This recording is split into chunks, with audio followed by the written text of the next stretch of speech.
नमस्कार दोस्तों, सक्सेसफुल के यूट्यूब चैनल में आपका स्वागत है। तो आज हम लोग जीके प्रैक्टिस सेट 15 करेंगे। इससे पहले हम लोग जीके जीएस का जो होमवर्क सेट है 15 हम लोग डिस्कस कर चुके हैं। आज उसी का हम लोग इसमें एमसीक्यू प्रैक्टिस करेंगे, है ना। तो चलिए हम लोग वीडियो को स्टार्ट करते हैं। आज का पहला सवाल है हमारा हिस्ट्री से, विजयनगर साम्राज्य की स्थापना कब हुई। तो बताना है कि आपको विजयनगर की स्थापना कब हुई थी। ऑप्शन में आपके पास है ए में 1336, बी में है 1347, सी में है 1306 और डी है 1526। तो इसका आंसर आप बताइए, है ना। ये 12 क्लास का भी आपका हिस्ट्री का सिलेबस में था। तो इसका सही आंसर हो जाएगा, है ना, ऑप्शन नंबर ए 1336। आगे देखेंगे अगला सवाल कहता क्या है। अगला सवाल देखिए आपका कहता है कि इतालवी यात्री जो निकोलो द कॉन्टी जो 1420-21 में विजयनगर सम्राट के शासन काल में विजयनगर की यात्रा की, है ना, वो कब किसके शासन काल में आए थे। तो आपके पास ऑप्शन में है देवराय प्रथम, ठीक है, सेकेंड में हमारा है देवराय द्वितीय, और सी ऑप्शन है आपके पास कृष्ण देवराय, और डी कहता है अच्युत देवराय। तो इसका सही आंसर क्या हो जाएगा, ऑप्शन नंबर ए यानी कि देवराय प्रथम। अगला सवाल कहता है कि कृष्ण देवराय ने निम्नलिखित में से किसके साथ मैत्रीपूर्ण संबंध रखे थे। ए फ्रेंच, बी ब्रिटिश, सी पुर्तगाली और डी डच। तो इसका सही आंसर क्या हो जाएगा, ऑप्शन नंबर सी यानी कि पुर्तगालियों के साथ मैत्री संबंध रखे थे कृष्ण देवराय। अगला सवाल देखेंगे तो कहता है कि विजयनगर किस नदी के तट पर स्थित है। तो आपको बताना है कि विजयनगर जो है वो किस नदी के तट पर स्थित था। तो देखिए यहाँ आपके पास 4 ऑप्शन है, तो यहाँ पर आपका सही ऑप्शन क्या हो जाएगा, ऑप्शन नंबर डी तुंगभद्रा। अगला सवाल देखेंगे सवाल नंबर 5, बहमनी राजाओं की राजधानी थी गुलबर्गा, है ना, बीजापुर, बेलगाम, रायचूर। तो इसका सही आंसर क्या हो जाएगा, ऑप्शन नंबर ए यानी कि गुलबर्गा। छठा नंबर का सवाल कहता है कि विजयनगर के महान साम्राज्य के अवशेष कहाँ पाए जाते हैं। बीजापुर में, गोलकुंडा में, हम्पी में, बड़ौदा में। तो इसका सही आंसर क्या हो जाएगा, देखिएगा तो इस प्रश्न का सही आंसर क्या हो जाएगा, हम्पी। अगला सवाल है 7 नंबर, कहता है कि विजयनगर का प्रथम शासक, है ना, जिसने पुर्तगालियों के साथ संधि, है ना, की थी। तो आपका कौन हो जाएगा, हरियर बुक्का, देवराय द्वितीय, कृष्ण देव राय। तो इसका सही आंसर हो जाएगा ऑप्शन नंबर डी यानी कि कृष्ण देव राय। अगला सवाल कहता है कि हम्पी, तिरुवनबले, चिदम्बरम, श्रीरंगम, तिरुपति आदि मंदिरों के सामने की ओर बने हुए राय गोपुरम का निर्माता कौन था, है ना। तो इसका सही आंसर क्या हो जाएगा, देखिएगा तो इसका सही आंसर आपका हो जाएगा ऑप्शन नंबर बी यानी कृष्ण देव राय। अगले प्रश्न है हमारा 9 नंबर, कौन सा स्थान विजयनगर साम्राज्य में गलीचा निर्माण के लिए प्रसिद्ध था। पुलिकट, विजयनगर, कालीकट, वारंगल। तो इसका सही आंसर हो जाएगा ऑप्शन नंबर सी यानी कि कालीकट। अगला सवाल कहता है कि मीनाक्षी मंदिर कहाँ स्थित है। महाबलीपुरम में, मदुरई में, चेन्नई में, कोलकाता में। तो इस क्वेश्चन का आंसर सोच के बताइए कि मीनाक्षी मंदिर कहाँ स्थित है। महाबलीपुरम, मदुरई, चेन्नई, कोलकाता। तो इसका सही आंसर क्या होगा, है ना। तो इसका सही आंसर हो जाएगा मदुरई, यानी कि जो हमारा मीनाक्षी मंदिर है वो क्या है, कहां पर स्थित है, मदुरई में। 11 नंबर कहता है कि चार मीनार का निर्माण किसने करवाया था। अली हैदर, टीपू सुल्तान, कुली कुतुब शाह, औरंगजेब। तो इसका सही आंसर हो जाएगा कुली कुतुब शाह यानी ऑप्शन नंबर सी। आगे 12 नंबर कहता है कि गोलकुंडा कहाँ अवस्थित है। बीजापुर में, हैदराबाद में, मैसूर में, चेन्नई में। तो इसका सही आंसर क्या हो जाएगा, ऑप्शन नंबर बी यानी कि हैदराबाद। 13 नंबर कहता है कि मुस्लिमों को सेना में नियुक्त करने वाला विजयनगर का प्रथम शासक था, है ना। मुस्लिमों को सेना में शामिल करने वाले आपको बताना है कि विजयनगर के कौन से शासक थे जो मुस्लिमों को भी सेना में भर्ती लेते थे। देवराय प्रथम, देवराय द्वितीय, कृष्ण देवराय, सालू नरसिंह। तो इसका सही आंसर क्या हो जाएगा, ऑप्शन नंबर ए यानी कि देवराय प्रथम जो थे वो क्या करते थे कि मुस्लिमों को भी सेना में भर्ती लेते थे। अगला 14 नंबर क्या कहता है कि विजयनगर के किस शासक की उपाधि है ना गजबेतकर थी? देवराय प्रथम, देवराय द्वितीय, कृष्णदेवराय, है ना, इनमें से कोई नहीं। तो इसका सही आंसर क्या हो जाएगा? इसका सही आंसर हो जाएगा ऑप्शन नंबर है ना बी, यानी देवराय द्वितीय। देखिए आगे सवाल हमारा कहता है 15 नंबर कि कृष्णदेवराय के दरबार में अष्टदिग्गज कौन थे? मतलब आपको बताना है कि जो कृष्णदेवराय के में दरबार में रहते थे तो अष्टदिग्गज उन लोगों को कहा जाता था। तो 8 मंत्री रहते थे, 8 तेलुगु कवि रहते थे, 8 महान सेनापति थे, 8 परामर्शदाता थे। तो इसका सही आंसर क्या हो जाएगा? ऑप्शन नंबर बी, यानी कि कृष्णदेवराय के दरबार में जो 8 तेलुगु कवि रहते थे उसको कहा जाता था अष्टदिग्गज। याद रखिएगा, ये इंपॉर्टेंट सवाल है। अगला सवाल कहता है 16 नंबर में कि 1565 है ना 1565 ईस्वी को कौन सा प्रसिद्ध युद्ध हुआ था? पानीपत का प्रथम युद्ध, खानवा का युद्ध, पानीपत का द्वितीय युद्ध और तालीकोटा का युद्ध। तो इसका सही आंसर क्या हो जाएगा? ऑप्शन नंबर डी, यानी तालीकोटा का युद्ध। अगला सवाल 17 नंबर कहता है कि इनमें से किसे आंध्र भोज भी कहा जाता है? ए कृष्णदेवराय, बी राजेंद्र चोल, सी हरियर, बी बुक्का। इसका सही आंसर आप बताएं क्या होगा? इसका सही आंसर हो जाएगा आपका कृष्णदेव राय। अगला सवाल देखेंगे, कहता है कि कृष्णदेव राय ने निम्नलिखित में से किसका निर्माण नहीं कराया? तो आप यहाँ पर देखिएगा कि 4 ऑप्शन है, 3 वो जो है कृष्णदेव राय जो है उनका निर्माण करवाए हैं, एक ऐसा मंदिर है जिसका निर्माण नहीं करवाए हैं। तो आपको बताना है कि कौन ऐसा मंदिर है जो इसमें नहीं करवाए हैं। आपका कहता है कृष्ण स्वामी मंदिर, है ना, विठल स्वामी मंदिर, हजारा रामा स्वामी मंदिर और डी कहता है मीनाक्षी मंदिर। तो इसका सही आंसर क्या हो जाएगा? जो नहीं करवाए हैं उसको आपको बताना है। तो देखिएगा कि यहाँ पर 3 मंदिर आपका ए, बी और सी तो करवाए हैं, लेकिन मीनाक्षी मंदिर ये नहीं करवाए हैं। 19 नंबर कहता है कि तुलु वंश के अंतिम शासक सदाशिव राय के समय वास्तविक सत्ता किसके हाथ में थी? राम राय या फिर राम राजा, फिर कहता है तिरुमल, नरसा नायक, इनमें से कोई नहीं। तो इसका सही आंसर हो जाएगा राम राय या फिर राम राजा। 20 नंबर कहता है, और इस है ना हिस्ट्री का 20वां नंबर क्वेश्चन और अंतिम क्वेश्चन है, विजयनगर साम्राज्य में सैनिक विभाग किस नाम से जाना जाता था? तो इसका सही आंसर क्या हो जाएगा? है ना, देखिएगा कदाचार कहता है, आठवन कहता है, बेस बैग, या इनमें से कोई नहीं। तो विजयनगर के साम्राज्य में जो भी सेना विभाग था उसको बोला जाता था कदाचार। चलिए अब हम लोग हिस्ट्री का प्रश्न को देख लिए हैं। अभी सेशन में हम लोग ज्योग्राफी के प्रश्न को ध्यान में रखेंगे। और हम लोग जानते हैं कि ज्योग्राफी में हम लोग है ना सड़क परिवहन के बारे में देख रहे थे, ठीक है, सड़क परिवहन। तो आज हम लोग का सड़क परिवहन देख चुके थे, परिवहन के बारे में देख रहे थे, तो आज हम लोग का है रेल परिवहन, है ना। आज देखेंगे हम लोग रेल परिवहन से रिलेटेड जितने भी सवाल बन पा सकते हैं, जो मोस्ट इंपोर्टेंट है, आने वाले एग्जाम में है ना पूछा जा सकता है, वैसे क्वेश्चन को हम लोग क्या किए हैं यहाँ पर एक जगह कंपाइल किए हैं। तो चलिए हम लोग स्टार्ट करते हैं इस सेशन का 21वां क्वेश्चन और ज्योग्राफी का पहला क्वेश्चन। तो कहता है विश्व में भारतीय रेल नेटवर्क की स्थिति है, मतलब बताना है कि आपको भारतीय रेल का है ना विश्व में कितनवां स्थान पर आता है? तो देखिएगा चौथे स्थान पर आता है, ठीक है। भारत में रेलवे तंत्र कब स्थापित किया? तो भारत में रेलवे तंत्र का स्थापित कब किया गया था? तो देखिएगा कि आपका किया गया था 1853 में। नेक्स्ट प्रश्न को देखेंगे 23 नंबर, भारत में प्रथम रेलवे लाइन किसके शासन काल में बिछाई गई थी? लॉर्ड कैनिंग के द्वारा, लॉर्ड कर्जन के द्वारा, लॉर्ड डलहौजी, लॉर्ड बेंटिंग। इसका सही आंसर हो जाएगा लॉर्ड डलहौजी।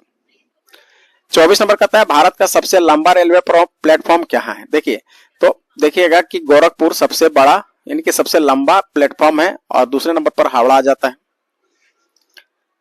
आगे देखेंगे 25 नंबर कहता है कि भारत की कौन सी रेलगाड़ी अपनी यात्रा में सबसे लंबी दूरी यानी 4283 किलोमीटर तय करती है? तो इसका नाम हो जाएगा विवेक एक्सप्रेस, यानी ये आंसर हो जाएगा पहला। 26 नंबर देखेंगे भारत और पाकिस्तान के बीच में चलने वाले रेलगाड़ी का नाम क्या है? सद्भावना एक्सप्रेस, समझौता एक्सप्रेस, है ना, रॉयल ओरिएंटल एक्सप्रेस, सदाए सरद। तो ये देखिए कि भारत और पाकिस्तान के बीच में चलने वाले रेल को हम लोग बोलते हैं समझौता एक्सप्रेस। 27 नंबर कहता है भारतीय रेल को कितनी क्षेत्रों में विभक्त किया गया है? 9, 14, 1, 18। तो देखिए 18 भागों में विभक्त किया गया है, मंडलों में विभक्त किया गया है। कहता है कि 28 नंबर पूर्व मध्य रेलवे का मुख्यालय कहाँ है? तो पूर्व मध्य रेलवे का मुख्यालय देखेंगे तो ऑप्शन में दिया है पटना, हाजीपुर, मुजफ्फरपुर, कटिहार। तो इसका सही आंसर हो जाएगा हाजीपुर। भारत की प्रथम विद्युत ट्रेन कब चली थी? तो इसका सही आंसर क्या हो जाएगा? ऑप्शन में देखिए आपके पास क्या क्या है, 1925, 1926, 1927, 1928। तो आपको बताना है कि प्रथम विद्युत ट्रेन कब चली थी। तो इसका सही आंसर हो जाएगा 1925।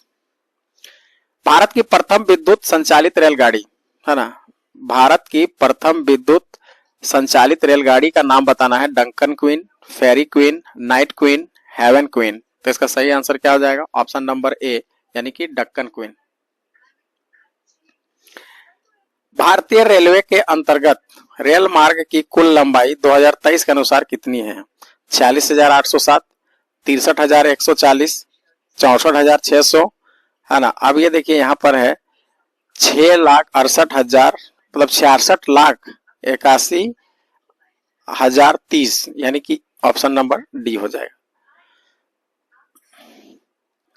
देखिए 32 नंबर का क्वेश्चन क्या कह रहा है कि निम्नलिखित में से, है ना, निम्नलिखित में से कहाँ रेलवे मुख्यालय नहीं है? तो हुबली में है, हाजीपुर में है, बिलासपुर में है, तो अहमदा में हमारा नहीं है। तो ऑप्शन नंबर डी हो जाएगा। 33 नंबर कहता है कि भारतीय रेलवे बोर्ड की स्थापना कब हुई? है ना, भारतीय रेलवे बोर्ड की स्थापना कब हुई है?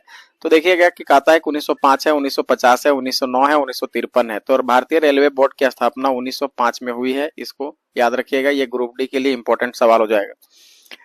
पहली राजधानी एक्सप्रेस कब चली? यानी कि पहली दो राजधानी एक्सप्रेस है कब चली है, उसको नाम बताना है, यानी डेट बताना है। कहता है 1 मार्च 1978, 1 मार्च 1969, 1 अप्रैल 1998, 1 अप्रैल 1969। देखिए इसका सही आंसर क्या हो जाएगा? ऑप्शन नंबर बी यानी 1 मार्च 1969 को जो है हमारा पहली राजधानी एक्सप्रेस चली थी। 35 नंबर कहता है कि पूर्वोत्तर भारत का एकमात्र राज्य डैश जो अभी रेल नेटवर्क से नहीं जुड़ा है। तो नागालैंड, सिक्किम, मेघालय, उत्तराखंड। तो इसका सही आंसर हो जाएगा सिक्किम।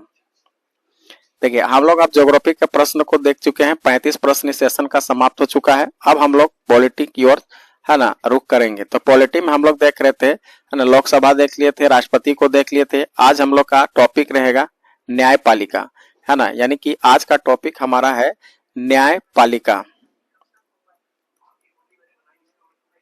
अब न्यायपालिका में सबसे पहले हम लोग देखेंगे सुप्रीम कोर्ट, है ना, एससी, यानी कि सुप्रीम कोर्ट के बारे में हम लोग जानकारी प्राप्त कर चुके हैं। आज इसका हम लोग टेस्ट करेंगे कि हमारे पास दिमाग में कितना क्वेश्चन का आंसर आ रहा है।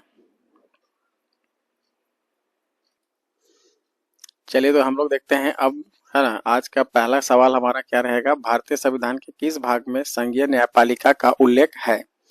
भाग 3 में, भाग 2 में, है ना, भाग 4 में और भाग 5 में। तो इसका सही आंसर क्या हो जाएगा? भाग 5 यानी कि ऑप्शन नंबर डी। अगला प्रश्न कहता है 37 नंबर कि संविधान के व्याख्याकार और संरक्षक कौन है? राष्ट्रपति, संसद, सर्वोच्च न्यायालय, भारत का महाधिवक्ता। तो इसका सही आंसर हो जाएगा सर्वोच्च न्यायालय। अगला प्रश्न 38 नंबर, निम्नलिखित में से किसके अंतर्गत भारत में सर्वप्रथम सर्वोच्च न्यायालय की स्थापना हुई? रेगुलेटिंग एक्ट अधिनियम, है ना, यानी कि रेगुलेटिंग एक्ट बोले 1773, चार्टर्ड अधिनियम 1853, भारत सरकार अधिनियम 1935, भारतीय संविधान 1950। तो इसका सही आंसर क्या हो जाएगा? Option number A regulating act 1773। अगला सवाल कहता है कि भारत के सर्वोच्च न्यायालय की स्थापना हुई थी। ए 1950 के संसद के एक अधिनियम द्वारा, बी भारतीय स्वाधीनता अधिनियम 1947 के अधीन, भारत सरकार अधिनियम 1935 के अधीन, भारतीय संविधान के द्वारा। तो इसका सही आंसर क्या हो जाएगा? ऑप्शन नंबर सी यानी कि भारत सरकार अधिनियम 1935 के द्वारा क्या हुआ था कि भारत का सर्वोच्च न्यायालय का स्थापना हुई थी। अगला प्रश्न हमारा है 40 नंबर, कहता है कि वर्तमान में सर्वोच्च न्यायालय में मुख्य न्यायाधीश के अतिरिक्त कितने न्यायाधीश का प्रावधान किया गया है? 20, 22, 25, 33। इसका सही आंसर हो जाएगा 33, ऑप्शन नंबर डी। अगला कहता है उच्चतम न्यायालय के न्यायाधीशों की संख्या में वृद्धि करने की शक्ति किसके पास है? प्रधानमंत्री के पास, ठीक है, राष्ट्रपति के पास, संसद के पास, विधि मंत्रालय के पास। इसका सही आंसर हो जाएगा संसद के पास। अगला 42 नंबर कहता है कि सर्वोच्च न्यायालय के मुख्य न्यायाधीश की नियुक्ति कौन करता है? लोकसभा का अध्यक्ष, राज्यसभा का सभापति, प्रधानमंत्री, राष्ट्रपति, है ना। तो इसका सही आंसर क्या हो जाएगा? ऑप्शन नंबर डी यानी कि राष्ट्रपति। 43 नंबर कहता है कि भारत के कार्यवाहक मुख्य न्यायाधीश की नियुक्ति कौन करता है? ए भारत का मुख्य न्यायाधीश, है ना। बी कहता है राष्ट्रपति के पूर्व स्वीकृति से भारत का मुख्य न्यायाधीश। सी कहता है राष्ट्रपति भारत के मुख्य न्यायाधीश के परामर्श से राष्ट्रपति। तो इसका सही आंसर क्या हो जाएगा? ऑप्शन नंबर सी यानी कि राष्ट्रपति। देखिए क्वेश्चन नंबर 44 हमारा क्या कहता है कि सर्वोच्च न्यायालय में तदर्भ न्यायाधीश की नियुक्ति होती है जब, पहला ऑप्शन कहता है कि कतिपय न्यायाधीश के दीर्घकालीन अवकाश पर चले जाते हैं, है ना। बी कहता है अस्थायी नियुक्ति के लिए कोई उपलब्ध नहीं होता है ना। सी कहता है न्यायालय के समक्ष लंबित वादों में असाधारण वृद्धि होती है। डी कहता है न्यायालय के किसी सत्र के लिए न्यायाधीशों का कोरम यानी कि गण पूर्ति नहीं होता है। तो 44 का सही आंसर क्या हो जाएगा? Option number D. देखिए 45 नंबर का कहता है कि सर्वोच्च न्यायालय में न्यायाधीश नियुक्ति होने के लिए व्यक्ति को कम से कम कितने वर्ष उच्च न्यायालय का एडवोकेट होना चाहिए, यानी कि आपका हाई कोर्ट में कितना दिन का एक्सपीरियंस होना चाहिए। तो ऑप्शन में है 20, 10, 8, 25। तो इसका सही आंसर हो जाएगा 10। 46 नंबर कहता है भारत के सर्वोच्च न्यायालय का एक न्यायाधीश कितनी उम्र तक अपने पद पर बना रह सकता है? ए 65 वर्ष, बी 60 वर्ष, सी 62 वर्ष और डी 58 वर्ष। तो इसका सही आंसर क्या हो जाएगा? ऑप्शन नंबर ए 65 वर्ष। 47 कहता है कि सर्वोच्च न्यायालय के न्यायाधीश के विरुद्ध महाभियोग का प्रस्ताव पारित हो जाने पर पदच्युत का आदेश कौन जारी करता है? तो इसका सही आंसर क्या हो जाएगा? ए में कहता है कि सर्वोच्च न्यायालय का मुख्य न्यायाधीश, बी कहता है राष्ट्रपति, सी लोकसभा अध्यक्ष और डी मंत्री परिषद। तो इसका सही आंसर हो जाएगा राष्ट्रपति। 48 नंबर कहता है कि सर्वोच्च न्यायालय के न्यायिक कामकाज के लिए किस भाषा का प्रयोग किया जाता है? मतलब वहां पर जितना कौन सा भाषा यूज होता है सुप्रीम कोर्ट में, तो देखिएगा कहता है हिंदी, अंग्रेजी, ठीक है, हिंदी व अंग्रेजी दोनों, है ना। 8वीं अनुसूची में शामिल कोई भी भाषा। तो इसका सही आंसर हो जाएगा ऑप्शन नंबर बी यानी कि अंग्रेजी भाषा। 49 नंबर कहता है कि राष्ट्रपति और उपराष्ट्रपति से संबंधित चुनाव विवादों को सुलझाने का अधिकार उच्चतम न्यायालय को है। यह उसका मौलिक अधिकार है, पुनर्वाहिक अधिकार है, परामर्शी अधिकार है, बहुमुखी अधिकार है। तो 49 का क्या हो जाएगा? परामर्शी अधिकार। 50 कहता है उच्चतम न्यायालय को परामर्शी दात्री बनाया गया है ना। कौन से अनुच्छेद से? तो अनुच्छेद हो जाएगा 143। देखिए अब यहाँ हम लोग का, है ना, पॉलिटी का समाप्त हो गया क्वेश्चन। अब हम लोग नेक्स्ट देखेंगे साइंस का सवाल, ठीक है। और साइंस में हम लोग कर रहे थे बायोलॉजी। अब देखेंगे बायोलॉजी में हम लोग पाचन तंत्र को देख लिए थे, है ना। आज हम लोग देखेंगे परिसंचरण तंत्र, ठीक है। ये आपका रहेगा परिसंचरण तंत्र।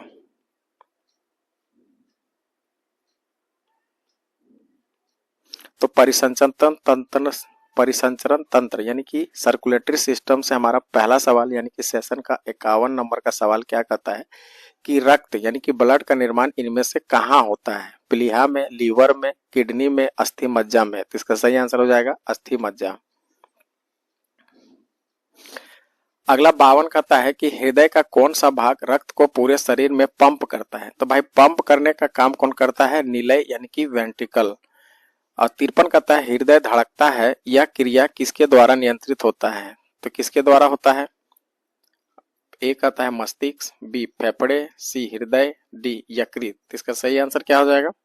ऑप्शन नंबर ए यानी मस्तिष्क द्वारा क्या होता है इसका नियंत्रित किया जाता है। 54 नंबर कहता है कि हृदय से रक्त को पूरा ले जाने वाली वाहिकाओं को क्या कहते हैं? शिराएं, केशिकाएं, धमनियां, बल्ब।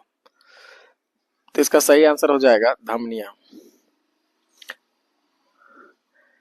55 नंबर कहता है कि हृदय की धड़कन को मापने के लिए किस उपकरण का उपयोग किया जाता है? थर्मामीटर, है ना, स्टेथोस्कोप, है ना, स्पायरोमीटर, और आगे कहता है सिग्मोनोमीटर। तो इसका सही आंसर हो जाएगा ऑप्शन नंबर डी।